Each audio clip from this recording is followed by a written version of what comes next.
그래서 사고력을 높이기 위해서 사실은 마인드맵을 하는데 질보다는 양. 제가 10년 동안 해보니까 양을 채워야 다양한 주제를 가지고도 마인드맵을 하고 실패 사례로 나를 피드백을 하고 또 가지를 어떻게 더 칠 수 있을까 고민하는 그 순간에서 이런 어떤 탐구라든지 관찰력이라든지 이런 게 다 생기는 거기 때문에 양을 채우지 않은 마인드맵은 사실은 성장이 안 돼요. 그래서 지금 맵스쿨을 제가 이제 12기까지 끝냈고 13기는 3월 말에 진행을 할 건데 이 맵스쿨을 하는 데 있어서 한 달 동안 절대적으로 양을 채우기 위해서 제가 하루에 3장을 그려 말씀을 드리는 거예요. 그래서 어떤 분들은 맨날 뭐 알려주진 않고 글이라고만 하고 이제 이렇게 말씀하시는 분들이 간혹가다 계시는데 저는 그 부분에 있어서는 양을 채워야 되는 게 우선이라고 생각을 하기 때문에 온라인 맵스쿨에서는 굳이 이 두 가지 중에 따지자면 양인 거고요.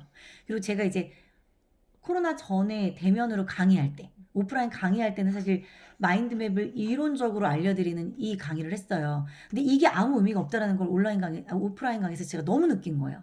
6시간을 강의를 해서 전국에서 거제도에서도 와서 강의를 듣고 가는데 양이 채워지지 않으면 이 마인드맵은 절대 성장이 안 되거든요. 그리고 특히 저는 교육을 해봤으니까 느끼는 게 10년 동안 저는 마인드맵을 저랑 같이 강의할 수 있는 강사를 되게 찾았어요. 근데 한 명도 지금 저랑 마인드맵 강의하는 사람이 없잖아요. 그렇게 주변에 강사님들이 많아요. 네. 왜냐면 이유는 이거예요. 제가 아무리 마인드맵을 알려줘도 양을 안 채워요.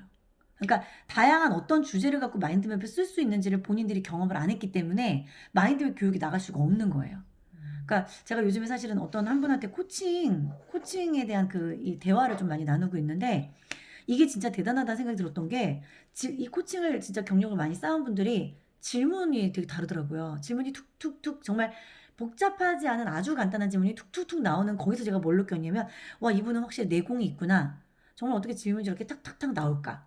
근데 마인드맵도 똑같아요. 내가 어떤 주제를 갖고 어떤 사례가 있고 어떻게 누구한테 뭔가를 알려줘 봤고 뭐가 운이고 뭐가 잔해고 뭐가 질적 성장이고 뭐가 양적 성장인지를 마인드맵을 진짜 많이 그려봐서 알아야 이게 코칭이 되고 강의가 되는데 이론적인 것만 알려줘선 없고요. 솔직히 그리고 따지고 들었을 때 마인드맵은 이론적인 게 별로 없어요. 그냥 지금 얘기하는 이 6가지 규칙이 끝이야. 그래서 사실 저는 이제 강의보다 이 온라인 매스쿨 같은 경우는 많이 그려보는 거. 그거로 얘기를 한 거고. 그래서 첫 번째가 중심 이미지, 두 번째가 이미지, 세 번째가 중심에서 사방. 그리고 이제 네 번째가 뭐냐면 가지치기예요. 이건 제가 제일 힘들었던 부분이에요. 그거 힘들다. 힘들어요. 이거는 좌뇌인 분들이 그나마 나아요. 왜냐면 분류적 사고기 때문에. 근데 우뇌이신 분들은 너무 힘들어요. 우뇌이신 분들의 사고는 뭐냐면 그냥 통이에요. 통. 감정의 통.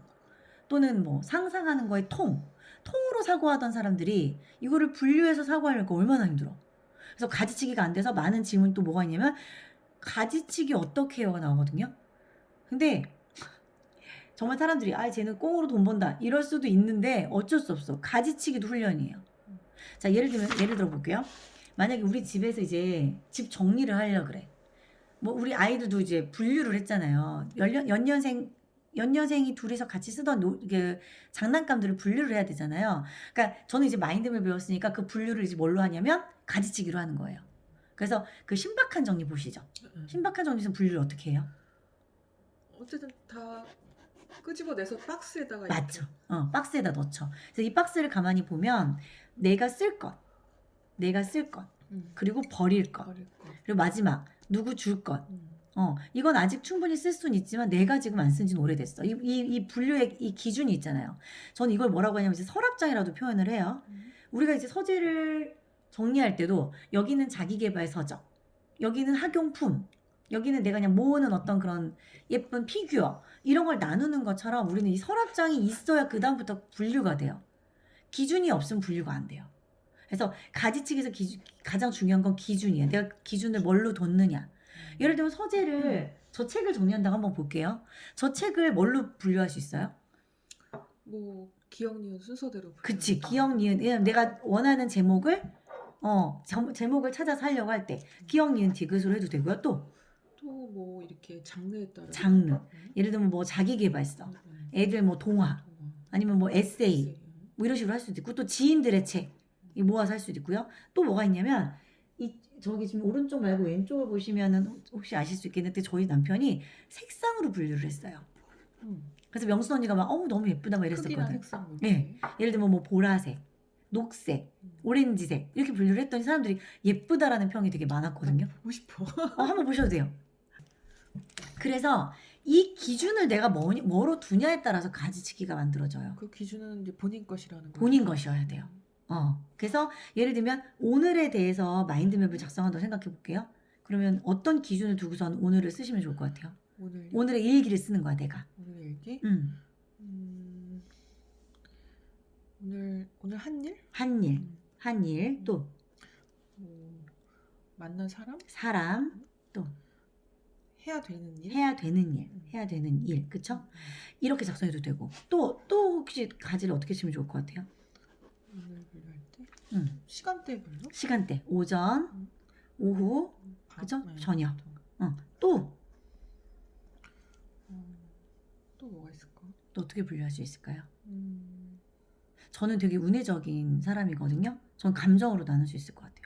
아, 감정으로? 오늘 내가 되게 기분 좋았던 일, 기뻤던 일, 기뻤던 일, 나 오늘 조금 초조하거나 우울했던 일, 그리고 오늘 조금 뭐라고 해야 되나? 이건 준비를 좀 해야겠다. 약간 이거 준비력을 뭐라고 얘기해야 되지? 아무튼 좀 준비해. 여기는 우울하거나 슬펐던 일, 화났던 일, 뭐 이런 약간 부정적 감정, 여기는 긍정적 감정, 여기는 뭔가 준비를 해야겠다라는 미래적 관점, 내 감정. 왜냐면 저는 약간의 완벽주의가 있기 때문에 뭐를 준비하지 않으면 스트레스를 받아야 해요. 그러니까 나의 스트레스를 최소화하기 위한 그런 감정. 그렇게 세 분류로 할 수도 있겠죠. 그리고 저 같은 경우는 보통 저는 제가 우울증 있을 때 많이 썼던 게 감사일기였어요. 그러니까 오늘의 일기지만 나는 그 주제는 무조건 감사다. 그러니까 주제에다가 좀 그걸 두는 거죠, 포커싱. 그래서 남편한테 감사한 거, 또 첫째에게 감사한 거, 둘째에게 감사한 거. 이렇게 해서 감사로만 쓸 수도 있겠죠. 그럴 수도 있구나. 네. 이렇게 오늘이라는 주제를 갖고도 가지치기가 어떻게 분류하느냐에 따라서 달라져요. 그러니까 이것도 훈련을 해야 되는 거예요. 그래서 제가 맵스쿨을 할 때 늘 제가 주제를 이렇게 몇 가지 던져드리거든요. 처음에는 매일매일 3개를 던져드려요. 그러다가 중반 정도 지나고 나면 한 2개 던져드리고 하나 자유주제. 그러다 거의 끝에쯤 갔을 때 막 3개 자유주제. 그 사람들이 거기서부터 뭐야 왜 주제 안 줘? 이럴 때 제가 말씀드리는 게 뭐냐면 사실은 우리가 봤던 내가 오늘 하루를 보내면서 보이는 이 모든 것들이 다 우리한테는 주제가 될 수 있어요 라고 하면서 또 메시지를 던져드리거든요. 그리고 제발 동기 마인드맵을 보세요. 똑같은 주제지만 어떤 가지를 치느냐는 달라요. 그래서 자꾸 관찰해라, 봐라, 그리고 조금 생각해봐라. 주제를 던져드리면 맵스쿨 12기에 머리가 좋아지는 애는 저뿐이에요. 맨날 주제를 갖고 고민을 하니까 관점을 새로 연습하는 사람은 저밖에 없잖아요. 근데 그 주제를 자유주제로 제가 토스를 했을 때 12기를 하시는 분들이 나 오늘 뭐 쓰지? 오늘 어떤 거를 써볼까? 이렇게 계속 고민하게 되는 거지. 그래서 가지치기는 어떻게 보면 이 기준이에요. 생각의 기준. 생각의 기준을 다양하게 접근하는 걸 훈련하는 거예요. 다양하게. 저는 생각이 안 나요. 저는 가지치기 생각이 안 나요. 이 다양함을 훈련하는 거지 우리는. 그래서 그런 부분인 거고 아까 요 얘기도 빠졌다 참. 이미지. 그래서 이제 쌤 같은 경우는 그래도 나는 그림은 그리는 걸 좋아하거든요 라고 생각하는데 좌뇌이신 분들은 그림 그리는 건 되게 힘들어 하시거든요. 그래서 제가 방법을 알려드려요. 그때 말씀드렸던 것처럼 네이버에 검색을 해라. 콜라를 상상해서 그리려고 하면 스트레스를 받지만 콜라를 상상하는 것까지는 운에 발전됐죠. 그리고 콜라 일러스트, 콜라병 일러스트, 얼음 일러스트. 그러면은 내가 못 그렸던 거를 따라 그릴 수 있을 만한 그림들이 있거든. 그걸 선택해서 그리는 거지. 그림에 대해 크게 욕심이 없어서 이렇게 그냥 간단하게 그리니까 크게 스트레스 안 받는다는. 그래도 돼요. 그렇게 해도 되고. 근데 이제 그림을 그릴 때 보통 이제 사람을 그려고 이렇게 뼈다귀 그리시는 분들이 있어요. 그럼 둘 중에 하나인 거지. 이 뼈다귀가 하는 행동 어떻게 해야 얘가 달리는 것까지 표현할 수 있을까? 그 예를 들어 이렇게 뼈다귀를 그렸는데 관절을 한번 꺾어볼까? 이렇게 꺾어볼까? 그러니까 내가 그린 거를 내가 이 몇 장 안 되는데 갖고 온 이유가 그러니까 이 마음에 안 드니까 그리질 못하고 자꾸 연습장 연습을 하고 있는 거야. 그러다 보니까 여기다 이제 써지지가 않는 거지. 그래서 내 스트레스를 알겠죠. 네. 한번 볼게요. 진짜 몇 장 안 돼. 하다가 나 못 살겠다 이러면서 맨 처음엔 이렇게 하고 이러는데 이게 너무 마음에 안 드는 거 이렇게 해도 되나? 막 이러면서 계속 이렇게 해보자 막 이렇게 했는데 이것도 무슨 강의 들으면서 이렇게 뭐를 해보고 그러니까 나름대로 이렇게 맨 처음에는 이렇게 계속 이렇게 하다가 아참 그림 그리랬어. 그래갖고 중간에 하나씩 그리는 거 이렇게. 근데 말도 안 되게 뭐 이렇게 그리는 거지만 어쨌든 한 번씩 왜 우리 의식쌤이 입술이야? 아니 뭐 이렇게 말하니까. 말하니까 그렇게 나만의 그걸 해서 그린 거지. 그리고 방향 잘 모르겠어. 그러면 사실은 그거 뭐죠? 나침반 그려야 되잖아. 난 몰라. 하여튼 방향이야. 막 이런 식으로 하니까 되는데 아 뭔가 이게 또 비잖아. 어떡하지? 그러니까 이렇게 하고 또 다음 달에는 여기 또 무슨 총회 같은 걸 했는데 총회 하면서 나는 이제 그리고 있었어. 그러다 보니까 또 그림 빠져서 그림을 그리다 보니까 이게 그릴 데가 없는 거야. 그래서 나오는 게 되게 많은데 그래서 안 되겠는데? 그러니까 나중에 이제 여기다 그리지 말고 연습을 하자. 그러니까 여기에 올리지를 못하는 네, 지금 그런 거예요. 이해가 돼요. 안 되겠다. 빨리 도움을 청하자. 일단은 마인드맵을 할 때 나한테 되게 필요하긴 필요한 것 같아요. 필요해요. 하다 보면 더 느껴요. 하다 보면. 근데 잘하신 거거든요. 이따 그것도 제가 말씀드릴게요. 그래서 가지치기가 사실 이제 4번째. 그래서 요것도 분류적인 사고를 우리가 계속 꾸준히 하고 어떤 기준으로 내가 사고를 할까를 알아야 이건 할 수 있는 거구나. 그러니까 지금 같은 경우는 강의를 들으면서 사실은 마인드맵이 힘드셨던 이유는 뭐냐면 기준이 없어서예요. 내가 오늘 나한테 적용할 거를 쓸까? 아니면 내가 오늘 저 사람들을 관찰하면서 오늘 예를 들면 내가 처음 보는 분의 강의를 들으면 저분이 누군지 앞으로 내가 저분을 만나면서 무엇을 배울 수 있는지 기준을 갖고 써볼까? 그러니까 내가 기준이 없이 강의를 들으면 다 받아 적어야 돼요. 노트 쓸 때는 그냥 요점만 적으니까 편했는데 이거는 안 되더라고. 그게 왜 그러냐면 일반 노트와 마인드맵의 차이는 기준에서 있어요. 마인드맵의 가장 큰 특징은 사실은 가지치기거든요. 가지를 치려면 분류적인 사고를 해야 되는데 남들은 어떻게 보면 오소이는 탁탁탁탁 쓰는 것 같은데 도대체 저 기준을 쟤는 뭘로 두냐는 거야. 그러니까 목표가 있지 않은 마인드맵을 쓸 수가 없는 거예요. 그래서 아까도 계속 제가 얘기했지만 기준. 마인드맵은 이 기준을 잡는 훈련을 하는 거다. 라고 생각하시면 돼요. 그렇다 보니까 적을 것과 적지 않을 것도 분류하면서 쓰게 돼요. 강의를 2시간을 하든 3시간을 하든 4시간을 하든 왜 아까도 그러셨잖아. 이러다가 내가 여기다 다 못 쓰겠구나. 내용이 너무 방대하구나. 이 부분이 뭐냐면 기준이 없어서. 내가 걸러내야 되는데 걸러내는 부분들이 안 돼서. 그래서 그 기준을 두고 강의를 받아 적다 보면 막 계속 분류하게 되잖아요. 내가 이건 받아 적어야 되나 안 받아 적어야 되나.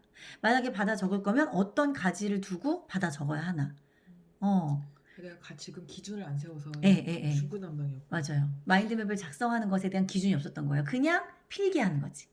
그냥 받아 적는 거지. 그건 어떻게 보면은 초등학교. 국민학교. 초등학교. 초등학교 나오셨을 텐데. 저 국민학교 나왔어요. 진짜요? 그래서 초등학교 친구들이 정말 그냥 선생님이 얘기하는 걸 받아 적는 그 정도인데 자 보세요. 마인드맵의 목적이 그러니까 강의를 듣는 목적이 강의를 2시간을 들으면 그 2시간을 다 본인이 가져가길 바라셔서 들으시는 거예요? 아니면 그중에 하나라도 내가 배워가자예요? 두 번째죠. 하나라도 더 받아가자. 인사이트. 그쵸? 그러면 끝나는 거죠. 근데 그게 목표인 사람들이 뭔가를 적으려고 할 땐 다 받아 적으려고 그래. 맞아. 그죠? 거기서부터 오류가 나는 거야. 필기에서. 왜 나 이거 다 마인드맵 그림 그리다가 놓쳤어. 뭐 쓰다가 놓쳤어. 이런 생각을 많이 하잖아요. 그러니까 저는 그걸 아예 이제 마인드맵을 배워서 내려놓은 거야. 내가 마인드맵을 쓰는 목적이 뭐야? 그래 저 사람에게 뭐 하나라도 배우려고. 내가 오늘 배우려고 하는 건 이거야. 그럼 이 3가지 기준으로만 나는 받아 적자. 그러니까 이미 들으면서부터도 분류가 돼요. 쓰지 않았지만. 뭐냐면 써야 될 것과 쓰지 않아야 될 게 일단 첫 번째 분리가 돼버려요. 이미. 그리고 써야 될 거다라고 생각을 했을 때 내가 이제 기준을 이제 강의를 들을 때 미리 이제 해놓는 거야. 내가 저 강의를 하는 예를 들면 조벽 교수님에 대해서 내가 인사이트를 할 것인지 아니면 이거를 나도 강사니까 강의다 활용에 대해서 쓸 것인지. 그리고 보통 보면 우리는 교육을 들으면 미션이 생기지 않아요? 나 스스로? 저거 나도 공부해봐야겠다. 나도 해봐야겠다. 저거 알아봐야겠다. 저 책 내가 구매해야겠다. 아까 얘기한 그 영상 나 집에 가서 다시 봐야겠다. 그럼 저는 여기다가 과제. 그래서 과제. 난 이 3가지면 사실은 모든 강의 기록은 끝났어요. 과제랑 그리고 또 두 번째 거 뭐였죠? 조벽 교수 그 강의한 사람에 대한 정보. 그리고 강의 때 활용. 내가 접목하고 활용할 거. 어떻게 적용할 것인지. 왜냐면 이렇게 듣다 보면 저거 다 써먹어야겠다. 이런 생각이 들잖아요. 그러니까 그런 활용. 마지막으로가 뭐냐면 미션. 나에게 미션. 나에게 주는 숙제. 집에 가서 이거 알아봐. 또는 이거 책을 구매를 해봐. 뭐 이런 거. 그래서 그 3가지면 저는 사실 강의를 들으면서 쓸 수 있는 모든 매핑은 끝났어요. 그러면 선생님은 이렇게 보통 이런 필기는 안 하시고 보통 이걸로 다 정리를 처음엔 이걸로 다 정리했죠. 저는 일반 필기는 거의 사실 안 하는데 요즘에 필기하는 거를 일반적으로 하는 이유가 뭐냐면 이제 제가 지금 하고 있는 또 다른 일들이 내가 교육을 받아서 그대로 복제를 해서 알려줘야 되는 상황이에요. 그러니까 마인드맵 같은 경우로 필기를 할 때는 내가 응용을 하는 거지만 제가 지금 또 다른 일을 하는 것들은 그대로 복제를 해서 그대로 다른 사람에게 알려줘야 돼. 그러니까 그럴 때는 그냥 정말 그들이 하는 말을 그대로 문장으로 받아 적어야 돼서 그때는 이제 일반적으로 필기를 하는데 어쨌든 내가 활용하고 내가 이해하고 하기 위해서 마인드맵을 쓴다면 이렇게만 사용해도 사실 모든 강의는 끝. 그래서 이렇게 필기를 제가 많이 했었어요. 지금도 여기 봐봐요. 글쓰기 강의를 듣고 제가 쓴 거예요. 이은대 작가. 이 사람이 누군지. 그쵸? 그리고 작가라는 사람에 대해서. 작가라는 어떤 그 직업을 갖고 있는 것에 대해서. 그쵸? 왜냐면 내가 글쓰기의 목적을 가지고 간 거잖아요. 그리고 팁. 글을 쓸 때 어떤 팁. 그리고 여기 뭐냐면 어떻게 해야 되는지. 그러니까 이 기준, 이걸 배워야지 하고 갔으니까 그거에 대해서만 쓰는 거예요, 저는. 그거에 대해서만. 그리고 또 뭐를 볼까요? 이건 에너지 클럽을 갔을 때예요. 에너지 클럽의 그 소행성이라는 그 분이 앵콜 강의를 한 거예요. 일단 뭐가 재밌는지. 전 이분 자체가 재밌어서 관심 있어서 갔거든요.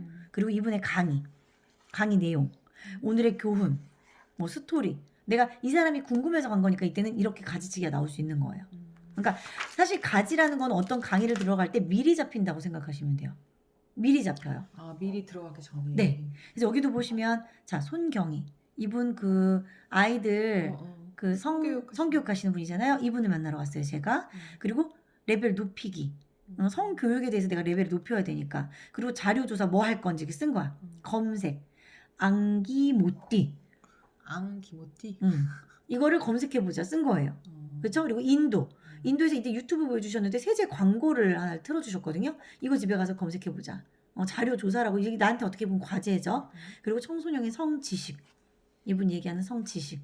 이런 걸 이렇게 적었죠. 그러니까 이 강의를 듣고 내가 뭘 가져가고 싶은지가 기준이 잡히면 마인드맵은 훨씬 수월해져요. 왜?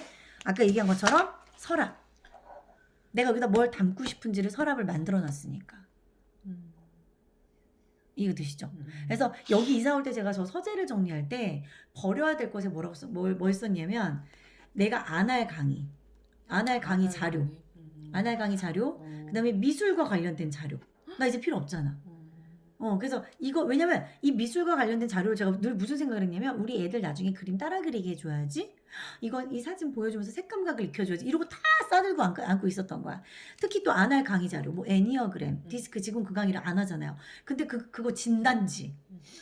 맞아, 그런 거 나는 집에 엄청 많아. 가서 받았던 그 강사가 준 자료 안 보잖아. 몇 년을 안 봤는데. 그래서 내가 아예 작정해놓고 서랍을 마련해 놨더니 버리더라고요. 이거 드시죠? 그러니까 모든 기준이 있어야 되는 거예요. 기준이 있어야 내가 버리거나 하는 거지. 그렇지 않으면 안 되잖아요. 옷장 같은 경우도. 제가 무슨 정리력 강의를 들어갔더니 옷을 다 싸놓으라 그러더라고요. 전혀 낯선 공간에 싸놓고 이 서랍을 만들면 예를 들면 기준에다가 2년 안 입은 옷. 그럼 버리게 되는데 이거는 비싸게 주고 샀는데 유행은 돌아오니까 입을 것 같은데. 보통은 정리하면서 하나씩 입어보고 그러다가 그러죠. 다시 또 그렇죠. 제대로 다시 들어가 버리잖아. 정작 버리는 게 몇 개 없잖아. 그러니까 이 기준이라는 게 그래서 중요하구나를 저는 수많은 마인드맵 주제를 갖고 써보면서 느낀 거예요. 그러네. 그거는 그것대로 따로 보고 이거는 내가 하고 싶은 대로만 했네. 그런 게 이제 기준이 그래서 중요하다는 거. 그래서 가지치기 중심 하나 둘 셋 넷 들어가죠. 그리고 또 하나가 뭐냐면 키워드예요. 키워드. 이 얘기는 아마 그때 말씀을 드렸을 거예요. 분명히 문장을 작성을 하지만 사실 거기서는 키워드가 중요한 게 분명히 있어요. 자꾸 문장을 쓰고 있어. 맞아요.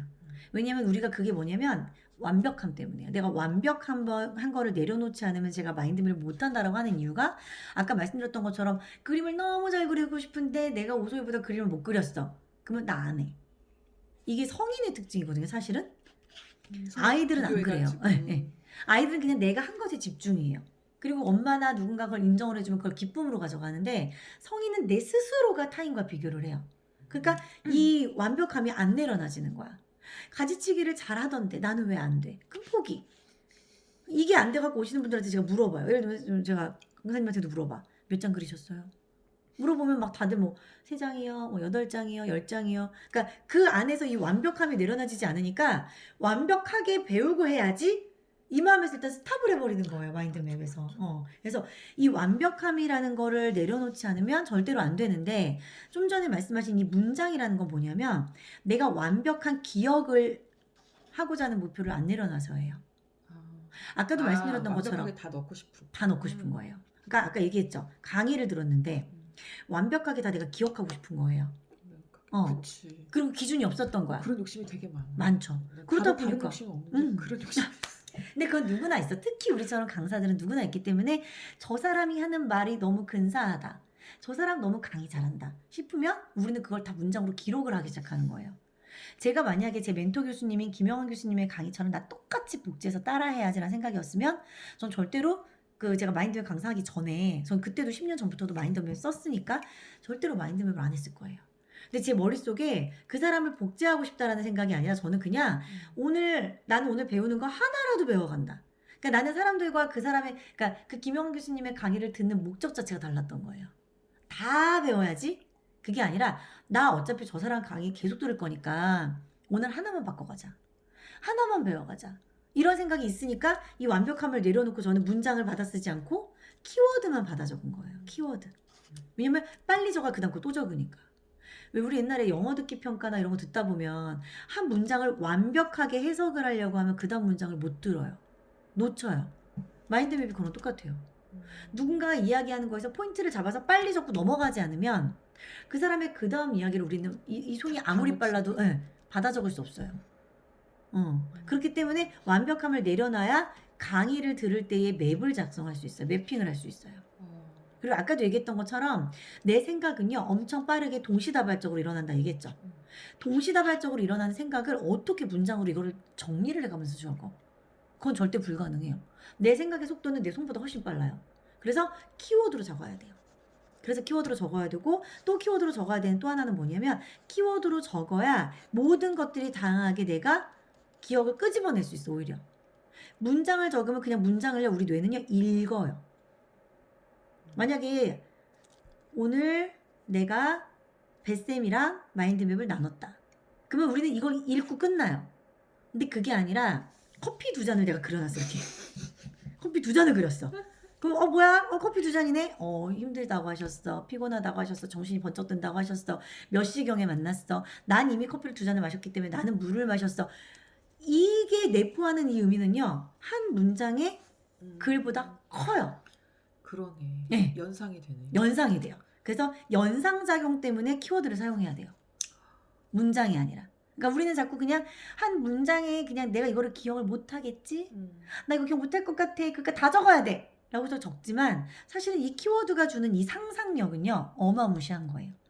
사실 내가 배우고 싶은 이유 중에 하나가 그거거든요. 내가 그 논문 작업이나 이런 걸 지금 하는데도 모든 걸 다 내 거로 만들려는 이런 말도 안 되는 게 있어서 이게 안 되는 거죠. 그러니까 이게 모아지지가 않는 거야. 근데 나도 그걸 알거든. 근데 그게 잘 안 되고 지금 예를 들어 나는 페이스북이나 이런 것도 되게 포스팅하는데 시간 많이 걸리는 거야. 키워드 잡는데 놓치고 싶지 않아. 이것도 이러다 너무 빨리 하고 딴 일을 해야 되는데 그걸 못 하니까 스트레스를 받는 거야. 맞아요. 사실 좀 그런 건 있어.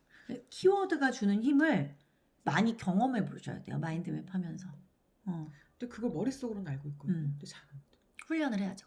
그래서 그런 훈련들은 마인드맵 하면서 제가 알려드릴 수 있어요. 그러니까 오늘 제가 이제 코칭을 사실 좀 1대1로 받아보면서 그분이 뭐라고 계시냐면 저 2번째 받은 거거든요.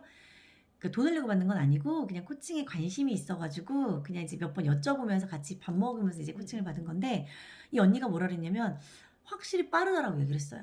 예를 들면 코칭은 사실 코칭 이꼴 한 단어로 얘기하자 그러면 뭘 것 같으세요? 코칭이죠? 질문? 질문.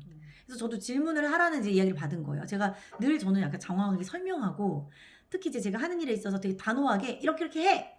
솔루션을 제공을 해버려. 근데 나랑 속도가 맞지 않거나 또 나랑은 생각이 다른 분들은 상처를 받는 거예요. 그래서 상처받지 않는 대화, 상처받지 않는 어떤 누군가와의 상담, 강의가 아니라 이런 상담. 왜냐면 온라인으로 요즘에 상담을 많이 하지 강의를 많이 하진 않으니까. 그래서 저는 이제 코칭이 궁금했고 그래서 질문에 대해서 이야기를 하다가 이제 그러면 예를 들면 A라는 사람에게 제가 이제 무슨 얘기를 하고 싶다라고 했더니 그러면 우리 이렇게 2번을 만났으니까 질문에 대한 중요성 충분히 느꼈으니까 어떤 질문을 했으면 좋겠어요 얘기를 하시는 거예요. 근데 저는 거기서 마인드맵 훈련이 됐으니까 자꾸 키워드가 떠오르는 거야. 이 사람한테는 이 키워드, 저 사람에게는 그럼 저 키워드. 그러니까 키워드가 생각이 나니까 질문이 심플해지는 거예요. 문장을 뭔가 꾸미려고 하는 게 아니라 키워드가 생각이 나니까. 그랬더니 그 코칭 하시는 분이 뭐라고 했냐면 정말 많은 사람들을 만났고 이 질문이라는 거를 훈련시키기까지가 오랜 시간이 소요가 됐는데 확실히 마인드맵이 훈련이 돼 있으니까 여기서 되게 많이 다르다. 키워드가 주는 힘이 강하다. 그리고 되게 예를 들면 코칭에 대해서 설명을 이해를 제가 이제 교육을 받은 거잖아요. 뭐가 중요한지를 잘 캐치한다라고 이야기를 하셨거든요. 그러니까 잘 봐요. 마인드맵을 강의 때 쓰기 위해서는 일단 무슨 능력이 필요하냐면 듣기 능력이 필요해요. 저 사람이 말하는 것의 요점이 뭐야? 그럼 이것도 키워드죠. 문장이 아니에요. 요점이죠. 그리고 이제 들어가지고 요약을 할 때도 당연히 키워드죠. 그리고 이걸 가지고 우리가 다시 말을 하죠. 말도 어떻게 보면 키워드죠. 예전에 제가 뭐 자소서 강의할 때 제일 많이 얘기했던 건데 애들이 막 쏠라쏠라쏠라 지소개를 해. 하나도 이 면접관들은 볼 때 안 보여. 근데 첫 줄에 짐승 같은 성실함. 이런 거 쓰면 이 짐승이라는 단어가 주는 이 강함이 있잖아요. 뭔데 쥐를 짐승 같다고 표현하지? 어떻게 성실이라는 단어랑 짐승이라는 단어가 맞지? 그러니까 궁금증을 유발하잖아. 호기심을 유발하잖아요. 그러니까 그런 얘기를 제가 한 적이 있어요. 그러니까 키워드가 주는 힘을 우리가 제대로 파악을 해야 되는 거거든요. 그래서 이 키워드가 마인드맵에서 어떤 효과를 갖고 오고 우리의 뇌의 속도는 우리가 생각하는 것보다 훨씬 동시다발적이기 때문에 빠르게 연상작용이 있어요. 얘 다음엔 얘, 얘 다음에 얘, 얘 다음에 얘. 근데 우리는 문장을 적느라 그걸 다 놓쳐요. 그 다음엔 또 완벽한 문장을 찾아 헤매는 거야. 이미 내 뇌의 생각은 빠르게 저쪽에 가 있는데 내 손의 속도는 아직 방황을 하고 있어. 그리고 뭔가 얘랑 맞는 걸 억지로 연결하려 그래. 그러니까 그런 부분들에 대한 속도를 빨리 뇌의 속도를 생각의 속도를 맞추기 위해서 우리는 키워드여야 된다라는 거. 그런 부분들이 있다고 보시면 되고 그럼 이제 키워드로 주는 하나의 예를 들어볼게요. 얘는 좌뇌예요. 얘는 우뇌예요.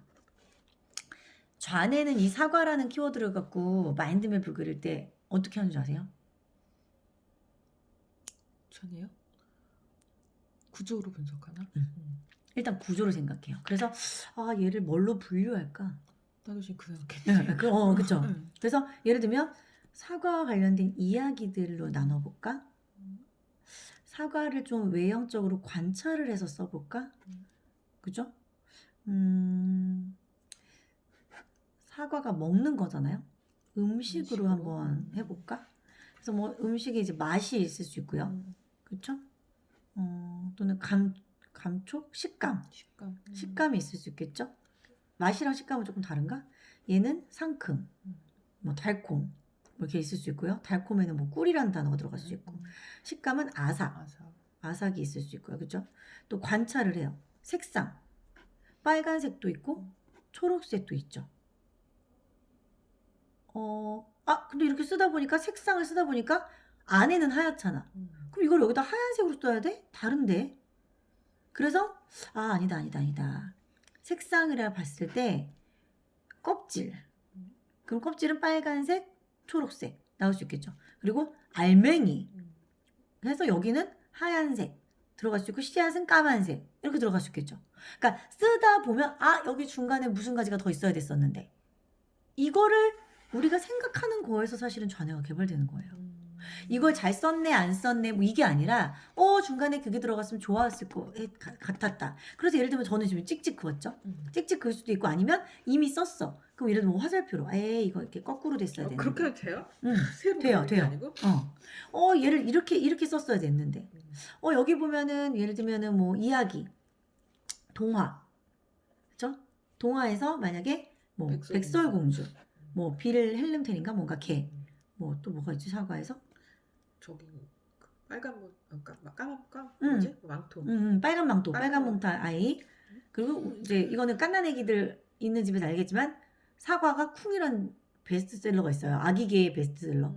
사과가 쿵 뭐 이렇게 쓴다든지 또는 이야기라고 썼으니까 내가 사과 먹다가 이빨 빠진 이야기, 앞니 라미나이트가 부러진 이야기, 진짜. 뭐 이런 얘기 또는 저 라미나이트 아니에요. 진짜 이빨이에요. 그러니까 상상을 하는 거야. 자기 경험. 내 경험. 그리고 예를 들면 내가 이제 이거 앞니 빠진 이야기 뭐 사실은 이제 뭐 아삭아삭 이 소리가 싫어가지고 막 소름이 돋았던 뭐 스토리 막 이런 걸 다 써보는 거야. 그냥 그런 걸 상상하는 과정을 해서 운해와 잔해가 발달하는 건데 어쨌든 좌뇌는 처음에 가지로 뭐를 쓴다? 이야기, 관찰, 음식. 자 그렇다면 운해는 어떻게 해? 응? 이거 어떻게 해? 운해는 어떻게 하는지 아세요? 운해는요 일단 분류 잘 안 해요. 그냥 여기다가 뭐라고 쓰냐면 내 첫 번째 맛 그냥 예를 들면 빨개 그리고 사과 동글 근데 느낌을 그냥 먼저 써요. 그러니까 뭔가를 제대로 분류한다는 그 기준보다는 운해가 갈지를 칠 땐 사실은 내 관점에서 많이 써요. 그래서 내가 먼저 드는 생각들을 쓰고 빨가면 뭐 사과는 맛있어. 맛있으면 바나나. 연상되는데. 예, 그냥 막 쓰는 거야. 빨개? 빨간 게 뭐 사과만 있어? 자두. 이거는 누가 좋아하냐면 엄마가 좋아해. 체리. 아세로라. 뭐 비타민 C. 이런 식으로. 재밌겠네. 그러니까 이거는 뭐냐면 이거를 훈련하는 방법은 뭐냐면요. 시간이에요. 속도. 운해는요. 폭파적인 사고라고 보시면 돼요. 그러니까 빵! 그래서 제가 이거를 많은 분들한테 권해드리는 게 뭐냐면 가족끼리 1분 내기해봐. 자, 설거지 내기를 해야 돼, 만약에. 쌤이 오늘 이제 딸이랑 가서. 그러니까 많이 쓰는 사람? 자, 1분 지금부터 사과 관련된 단어를 가장 많이 쓰는 사람이, 그러니까 가장 적게 느리게 쓰는 사람, 조금 쓰는 사람이 설거지야. 그럼 막 쓰겠죠. 그때 무조건 운해가 1등이에요. 좌뇌는요, 맞나? 틀렸나? 아주 계속 검증해. 계속 검증하느라 속도가 안 나요. 근데 만약에 이렇게 뭔가 분류적인 방법이 들어갈 땐 좌뇌가 압도적으로. 왜냐면 운해는요, 혼란스러워. 아이씨, 기준이 뭐여야 돼? 얘가 얘한테 들어가는 것 같고 얘가 얘한테 들어가는 것 같고 이거 어떻게 해야 돼? 상위 가지를 만드는 걸 운해는 되게 힘들어해요. 그러니까 똑같은 주제잖아, 사과. 근데 이 기준을 어떻게 두는지를 가만히 옆에서 관찰하면 이분은 좌뇌구나. 이분은 운해구나. 근데 내가 그 기준이 생겨. 헷갈리는 거는 어릴 때는 이런 식으로 했던 것 같거든요. 근데 아마 강박적으로 훈련받고 계속 해야 되니까 이렇게 하는 것 같아요. 왜냐면 대한민국이 특히 정답 사회잖아요. 그래서 내가 이걸 잘하고 있나를 계속 검증하느라 속도가 늦어져요. 그래서 제가 그 강의 때 늘 말씀드리는 건 뭐냐면 모든 성인에게 동일하게 적용이 되는 게 완벽함을 내려놓지 않으면 절대로 마인드맵을 훈련할 수가 없는 거야.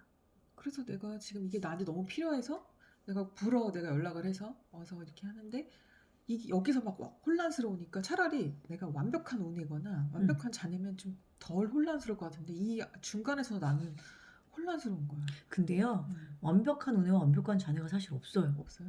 왜냐면 이 공부 두뇌라는 건 좌뇌와 운해가 결합됐을 때가 최상의 효과를 낸다고 하거든요. 그래서 나는 좌뇌의 모습이 좀 많이 있는 거지 운해가 없는 게 아닌 건 거야. 그러니까 어쩔 때는 생각이 복잡하고 어쩔 때 또 창의적이고 그러니까 이거를 내가 잘 이용을 해야 되는데 우리가 받아왔던 그 교육 안에서 너무 내 좌뇌적인 부분들이 정답을 딱 고정화시키는 이런 부분들이 이제 나한테 자리 잡아 있다 보니까 그게 그냥 안 되는 것 뿐인 거예요. 그래서 저도 발견한 게 저 마인드맵을 하기 전에는 내가 이 단어 쓰면 우리 가족들이 깜짝깜짝 놀래. 왜냐면 나한테 한 번도 이런 모습을 본 적이 없거든요. 전 제가 완벽주의라는 거를 마인드맵을 하고 처음 알았어요. 뭔가 문제 솔루션을 완벽하게 그러니까 이 종이 위에 완벽하게 검증을 하고 뭔가 행동을 해요, 저는. 그래서 제가 마인드맵을 처음 썼던 게 뭐냐면 목표 관리였어요. 목표 관리? 네. 마인드맵을 지금 목표 관리로도 쓰고 감정 관리로도 쓰고 기록 관리로도 쓰고 막 이렇게 쓰는데 제가 제일 먼저 썼던 건 목표 관리. 이거로만 거의 5년 이상을 강의를 했거든요, 저는. 이건 나중에 이제 아이 낳고 나서. 아니 그래서 내가 나는 못 써도 계속 이거 보면 정말 다양하게 쓸 수 있어요. 쓸 수 있고 그리고 지금 또 소희 강사님은 그렇게 하고 있잖아. 그러니까 그 인생의 중심에 나의 딱 그 주강에 자리 잡고 있잖아. 되게 부럽다 이런 생각을 했지. 근데 이거를 저도 모르고 10년을 해왔는데 그 안에서 다 느꼈잖아요. 마인드맵의 그 6가지 기본 원칙 안에서 몰라도 일단은 해보는 식으로. 왜냐면 마인드맵 책이 많긴 많은데 너무 뇌를 탐구하는 무슨 그런 과학서적처럼 책이 만들어져 있는 거예요. 그러니까 제가 첫 책인 메일 마인드맵 책을 만들 때 저의 중심은 뭐였냐면 남들이 그냥 따라 그리기 쉬운 마인드맵 책을 만들자. 그게 저는 목적이었거든요. 그래서 사실은 마인드맵 먼저 설명도 안 해놓고 전 무조건 그냥 이제 사례 위주의 책이었어요. 그래서 그것 때문에 피드백이 안 좋게 나온 것들도 있어요. 알라딘 중고서점 이런 데 가면 제 거에 되게 안 좋게 평이 나와 있어요. 마인드맵이 뭔지 설명도 안 해주고 바로 따라하라 그런다고. 근데 저는 그냥 그게 중요했던 사람이었거든요. 근데 이 목표 관리라는 강의를 하면서도 제가 나중엔 좌뇌 우뇌가 다르다고 생각을 했던 게 우뇌적인 사람은요. 3년 뒤에 뭐 하고 싶은지 써볼래? 이건 뭐냐면 상상이잖아. 상상. 너무 잘 써요. 나는 이런 가방 갖고 싶고, 나 이런 사람을 만나서 결혼을 하고 싶고, 집은 어디에서 살고 싶고, 별장은 어디에서 살고 싶고, 진짜 좌뇌적인 사람이 이 우뇌적인 사람의 목표 관리 마인드를 보면요. 저 사람 저게 말도 안 돼. 말이 돼? 저 가능할 것 같아? 저 사람 무슨 애 같아. 막 이렇게 생각을 해요. 근데 또 좌뇌적인 사람은 마인드맵을 어떻게 쓰냐면 거의 계획이야, 계획. 맞아, 계획. 계획. 예를 들면 나는 뭐 1시간에 300만 원을 버는 사람이 되겠다. 라고 하면 이 방법까지 가기 위한 어떤 그거를 과정을 다 도출해내요. 이해되시죠? 근데 제가 이거를 잘했을까요? 이거를 잘했을까요? 이거를 잘했어요. 그랬을 것 같아. 그래서 나는 이때까지 미대도 나왔고 뭣도 했고 했으니까 나는 운내적인 사람 이라고만 생각하고 있었는데, 그러니까 심지어 저는 마인드맵 처음 강의할 때 지금도 마찬가지긴 하지만 농담 반 진담 반 얘기하는 게 저는요 좌뇌가 없이 태어났어요. 이렇게 표현을 할 정도로 저는 정말 완벽과는 거리가 멀었고 분류적인 사고와는 거리가 멀었는데 마인드맵이란 도구가 들어가면서 저는 이게 있다는 걸 알게 된 거예요. 이 계획성에서. 그래서 제가 한 가지를 사례로 말씀드리자면 저는 되게 돈이 중요한 애였거든요. 돈. 그래서 이걸 가지고 내가 돈을 어떻게 벌 수 있는지를 마인드맵을 그렸었어요. 나를 홍보를 어떻게 할까? 나는 대학원을 들어갈 생각은 없는데 뭘 배워야 될까? 인맥 관리는 어떻게 할까? 습관적인 거는 뭘 바꿔야지 내가 돈을 쫓아갈 수 있는 사람이 될까? 홍보 같은 경우는 뭐 SNS도 있고요. 그렇죠? 뭐도 있고 인맥도 뭐도 계속 만나야 되는 사람, 배워야 되는 사람. 이거 과정 안에서 제가 84개 자격증을 딴 거고요. 그리고 이 SNS에서도 뭐 페이스북, 인스타, 블로그 이거를요 저는 혼자 연구했어요. 페이스북은 내가 노는 걸 올리는 데가 아니구나. 각각 전공 분야인 사람들이 그 사람을 보면서 관심을 갖고 있고 그 사람이 쓰는 글을 관심을 갖고 있고 그 사람이 글을 쓰는 거에 따라 출판사에서 의뢰가 들어와서 연락 와서 책을 쓰기도 하니까 페이스북은 가급적이면 내가 일과 관련된 모습의 이미지를 담아야겠구나. 그게 저한테 목적이었고 인스타는 정말 소통, 그 관심 있는 맛집을 요즘에는 네이버에 건대 맛집 검색하면 그거 촌스러운 거라 그러더라고요. 그러니까 다 거기서 맛집을 하더라고요. 그 인스타에 건대 맛집 검색을 해야 된다 그러더라고요. 그러니까 그런 어떤 인스타는 어떤 개인적인 정보의 소통, 창구. 그리고 솔직히 내가 만약에 김미경 TV를 내가 안 보더라도 김미경 TV를 걸어야 김미경 TV에 관심 있는 사람들이 나한테 오는구나. 이런 거를 이제 제가 알게 된 거고. 맞아. 그리고 블로그는 뭐냐면 저는 축적이라는 생각을 했어요. 내가 쓴 글이나 자료들. 네. 그래서 이 단어 하나만 신경 쓰고 저는 블로그에 모든 제가 아는 거를 다 썼어요. 제가 강사로서 사람들한테 이름을 알린 건 사실은 블로그예요. 왜냐면 저는 예를 들면 강의를 하나 만들잖아요. 그때 당시에 처음에 서비스 교육을 했으니까 전화 응대 스킬 이렇게 제목을 해놓고 제가 PPT 만든 걸 한 장 한 장 다 JPG로 올렸어요. 그리고 PPT를? 네. 그리고 PPT도 거기다가 걸었어요. 파일 다운받게. 진짜? 네. 그리고 거기다가 다 공개한 거예요? 완전 다 공개한 거죠. 그리고 그 한 페이지 한 페이지 설명을 뭘로 하는지도 밑에다 다 적었어요. 그러니까 사람들이 처음에는 와서 훔쳐갔겠죠. 그쵸. 강사니까. 근데 나중에 사람들이 댓글을 다는 건 제 블로그를 이유 신청한 사람들이 대부분 저랑 비슷한 또래의 강사였고 새내기 강사. 갖고 가도 자기 그걸 못했구나. 갖고 가서 못한 거야. 못하지. 못하기도 했고 처음에는 막 훔쳐가듯이 야금야금 가져가는데 나중에는 이 오소의 정신세계가 궁금했던 거야. 왜 퍼줘요? 왜 다 공개해요? 제가 했던 말은 그거였어요. 아니 제 교수님이 그랬어요.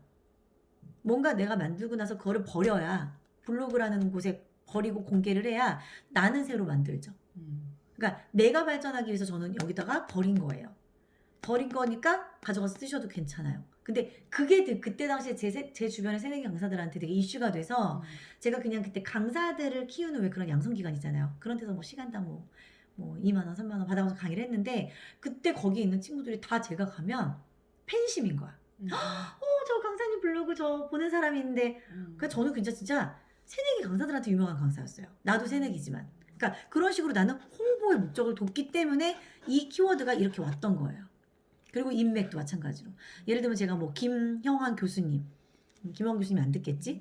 김형환 교수님한테 갈 때는 여기 이 바인더에다가 김형환 교수님 그 뭐 어디 기사 이런 것들 여기다 프린트를 해가요. 그래서 밑줄 막 그어놓고 막 그래서 여기다 사인해달라고.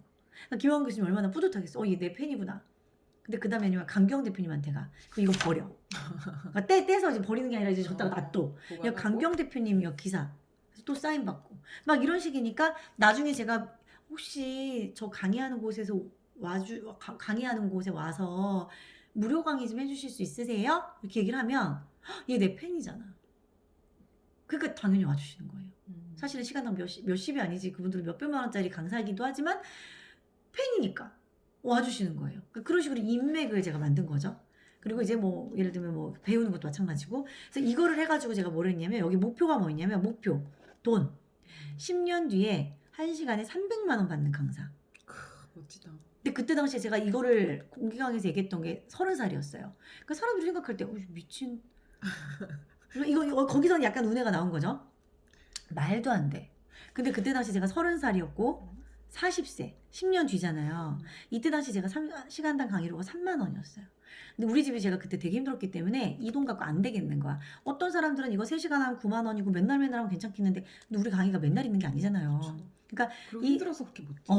그래서 이 3만 원이라는 게 전 너무너무 이제 저기 했던 거야. 그래서 나는 1시간에 300만 원 정도는 벌어야 내 한 달, 내 가족을 나는 이렇게 할 수 있겠다. 그래서 300이라는 걸 딱 썼는데 사람들이 무시하는 거야. 상상만 했으니까. 그때 상상이 안 되는 금액이. 그쵸. 근데 그때 당시에 뭐 김미경 강사님 이렇게 해봤더니 어마무시하더라고요. 금액이. 그래서 저 사람이 뭐 외계인도 아니고 저 사람이 뭐 외국 사람도 아니고 한국 사람이고 똑같은 여잔데 솔직히 생긴 거는 김미경 강사님보다는 내가 난 것 같아. 당연하지. 뭐그 짧아요.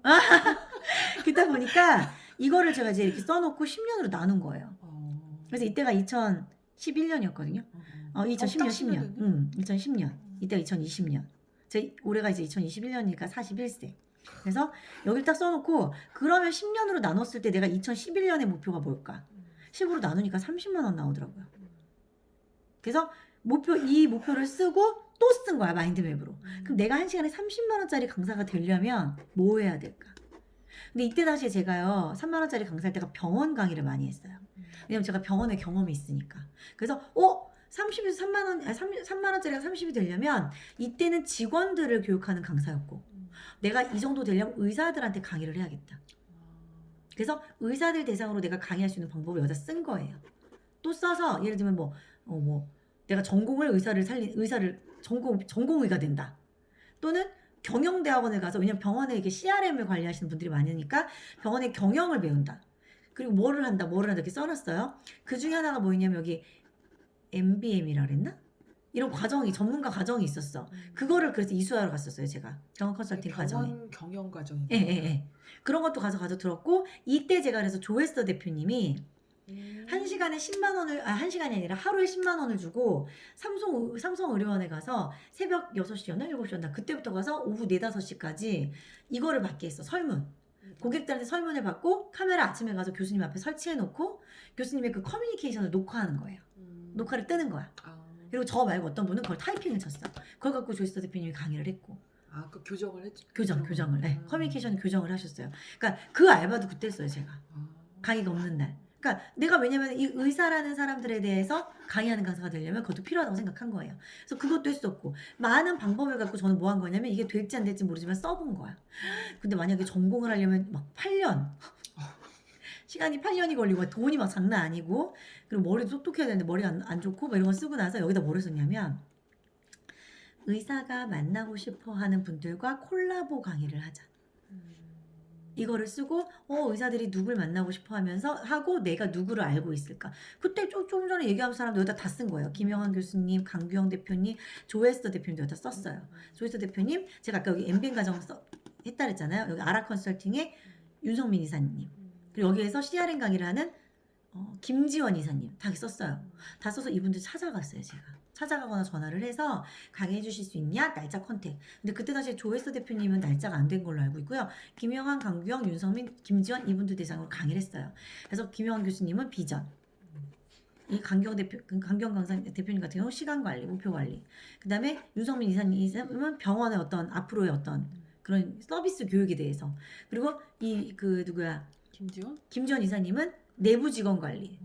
그러니까 내부 고객 관리, 직원들과의 어떤 소통 이런 거 강의를 해서 제가 김영환 교수님이 2시간 강의하면 제가 나가서 1시간 강의하고 그러니까 직원으로서 내가 느꼈던 병원에 있는 직원들이 비전 강의가 필요한 이유를 제가 얘기한 거예요.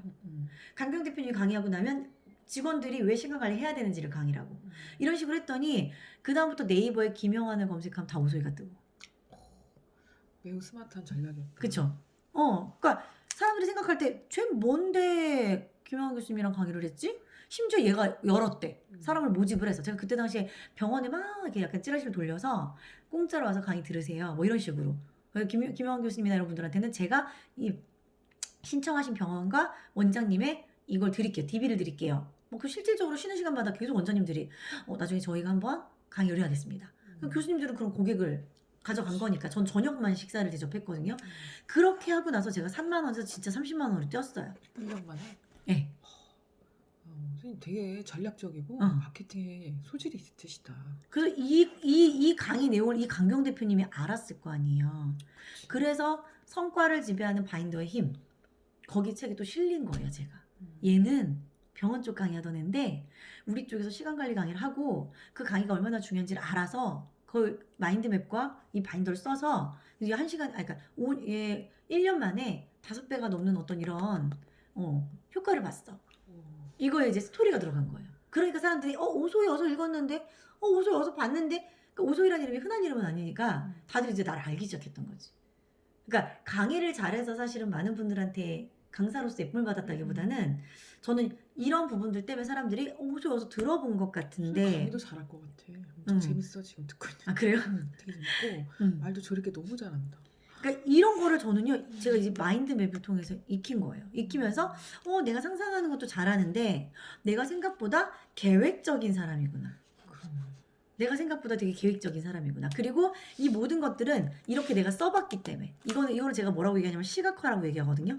아직 안 해본 거잖아요. 방법을 그냥 1번 방법, 2번 방법, 3번, 4번 써봤는데 머릿속으로 생각한 것은 날아가는데 써보고 나니까 자꾸 보면서 고민하게 되는 거예요. 이게 맞나? 저게 맞나?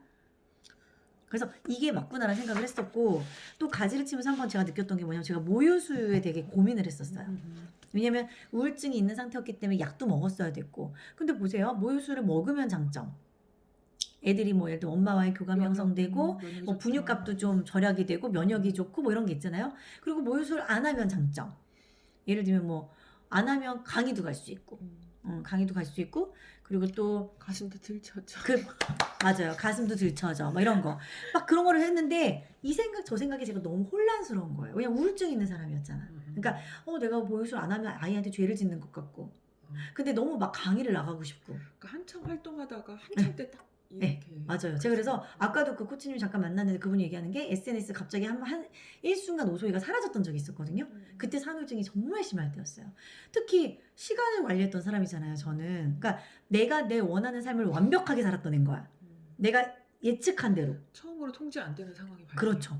내가 통제를 안 되는구나라는 걸 처음 겪었기 때문에 그거에 대한 원망과 그 아이가 그래서 예쁘지도 않았고 그러면서 우울증이 왔단 말이에요. 근데 그런 과정에서 특히 이게 너무 심했어요. 왜냐면 연년생이었잖아요. 더군다나 너무 힘들었는데 이거를 제가 어느 날 이렇게 썼어요. 모유수유를 안 할 때의 장점, 좋은 점.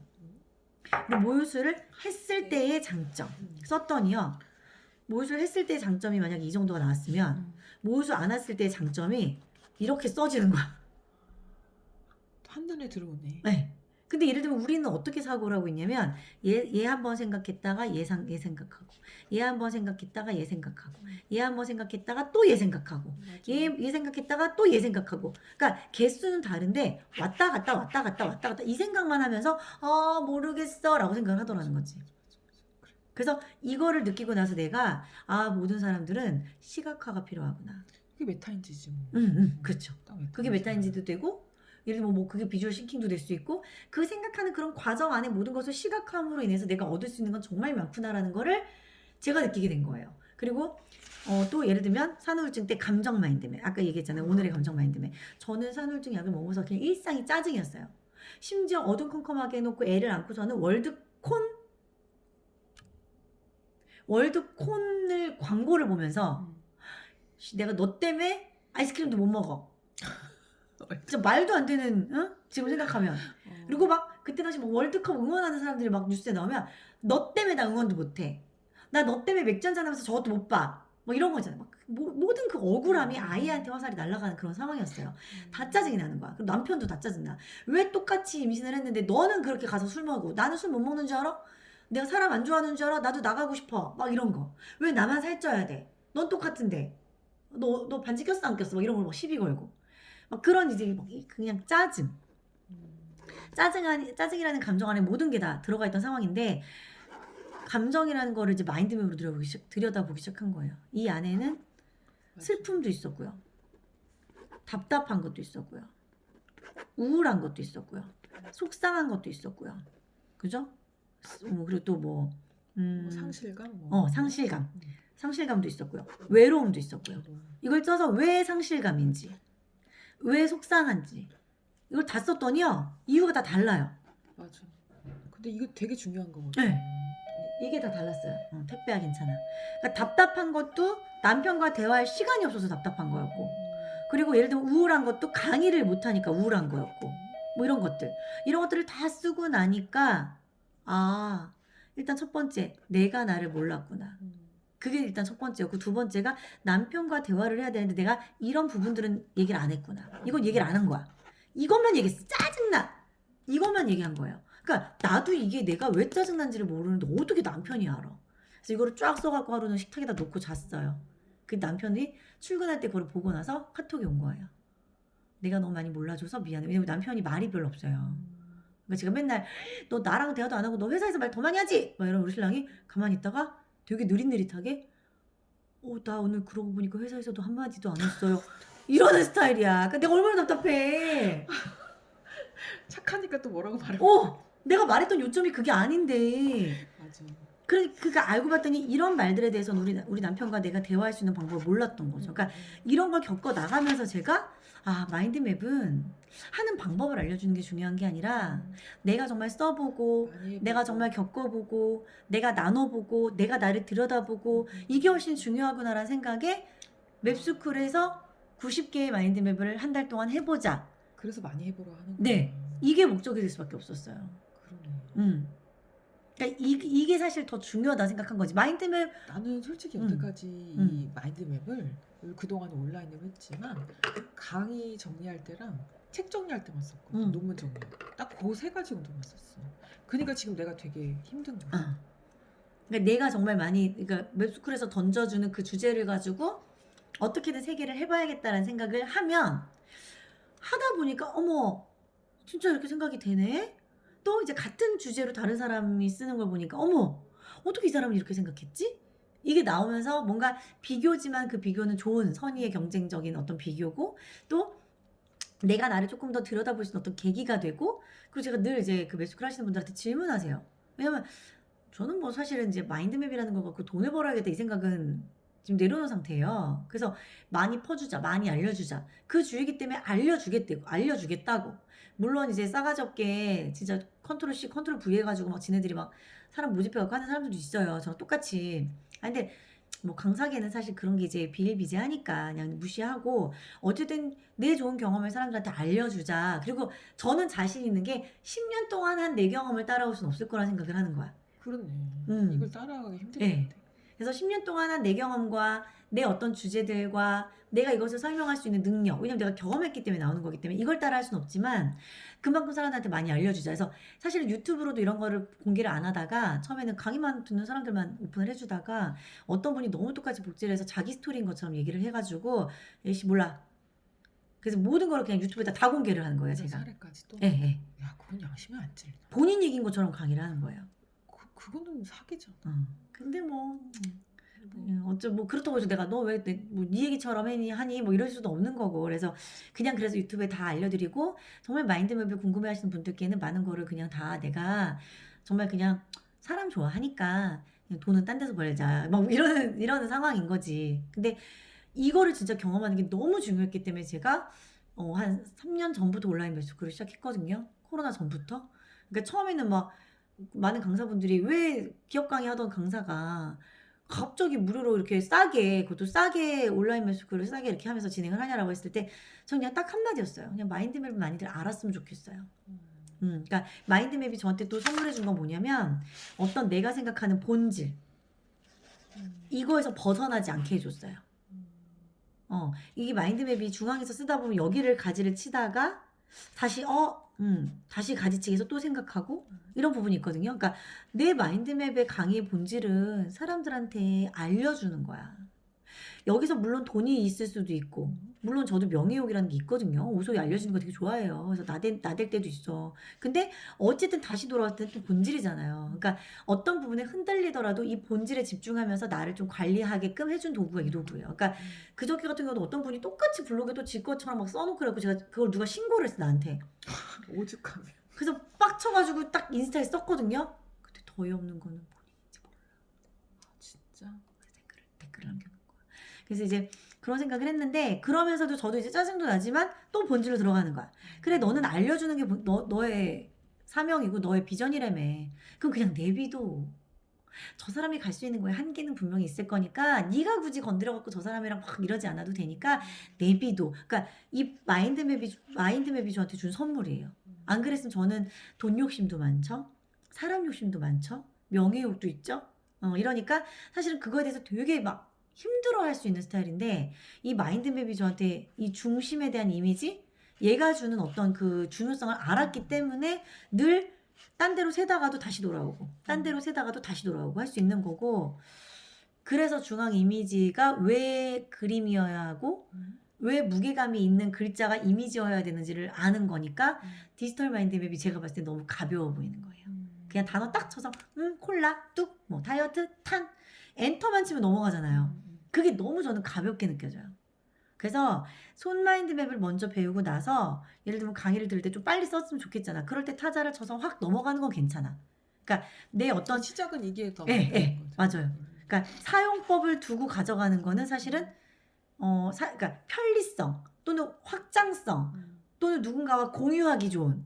왜냐면 그 어떤 책에 대한 걸 쫙 그러니까 정리를 해서 공유하기는 좋지만 내가 뭔가 생각하는 것을 훈련을 하는 도구인 거잖아요. 마인드맵의 본질은 생각하는 도구예요.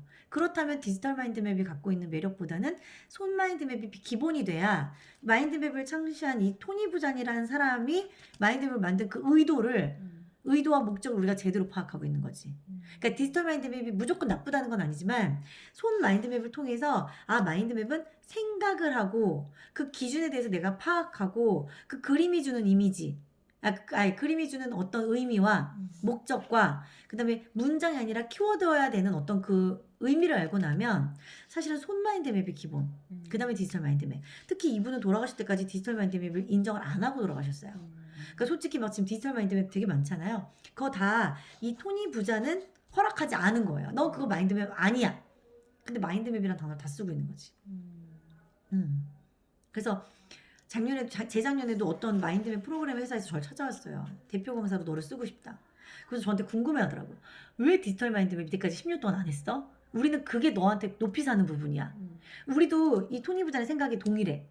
그래서 여기서는 디지털이지만 선이라든지 그림이라든지 이런 거의 중요성을 파악을 해서 또 디지털 마인드를 만든 상태였거든요. 근데 결국에는 이 영역까지 내가 하는 건 아니다 싶어갖고 제가 이제 안 한 건데 토니 부자는 디지털 마인드맵을 사실 인정을 하진 않으셨고 손 마인드맵의 중요성을 엄청 강조하셨어요.